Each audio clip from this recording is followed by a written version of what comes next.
The story of Philippine Revolution, the death of Gumborza is one of the principal reasons why Filipinos decided to rebel against Spanish Jewish. But do you know why they executed and why their death is so important? That's what we're going to find out today. But first, we need to find out how the Philippines came and Spanish Jewish in the first place.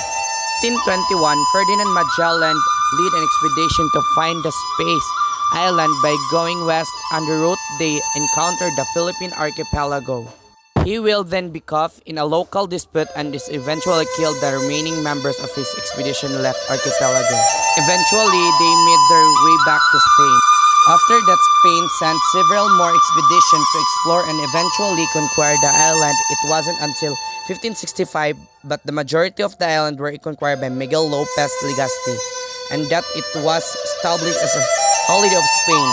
It was a sport in the Philippines after King Philip II of Spain, with the advice of the Spanish buyers governor Iscarita, emphasized the role of the native priest in the quote-unquote revolution, saying that they supported the rebels and were thus enemies of Spain. So among the Filipino who were arrested were the royal native priest Mariano Gomez, Jose Burgos, and Jacinto Zamora. They were well known as figure of the circulation movement, which wanted to reduce the Friars' power, so that made them prime largest Spanish. And showing trials, the three priests were printed to us the mastermind behind the Cavite mutiny.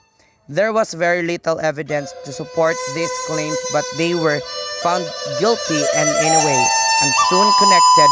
Out of all those who were arrested, 70 people were given that sentence.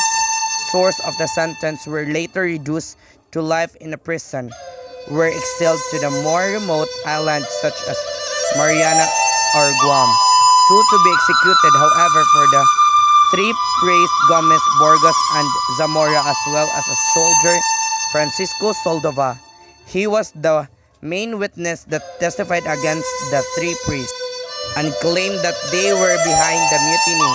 He was actually promised a pardon in exchange for his testimony, but he was executed along with others. On February 17, 1872, the priests were both to Bagong Bayan felt they were executed by Gorgot, a device that lightens an iron collar around the person's neck until they are killed. The three priests will then be remembered as the Gumborza, owing to the first letters of their source names in the attempt of the colonial government to crush a cold revolution. They made future revolution almost interruptible. The death of Gumborza is seen of many as the start at Filipino nationalism. Immediately after their trial and execution were seen by many Filipinos as grave injustice, and soon three priests were killed with the Spanish guillotine. But the unintended consequences of the electoral did not end. Many of those who are exiled, the Marianos and Guam, would eventually escape to the Europe. They will go on to start the propaganda movement. There will publish newspapers and pamphlets that advocate for them back in the Philippines.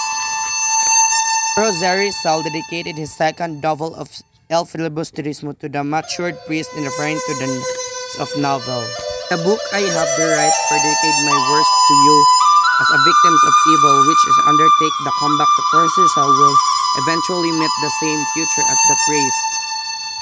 December 30, in 1896, he is executed by firing squad of Bagong Bayan, the same place where Gumborza were executed. His church connection to the Onions revolution that the Spanish tried to stop all those years ago has finally arrived.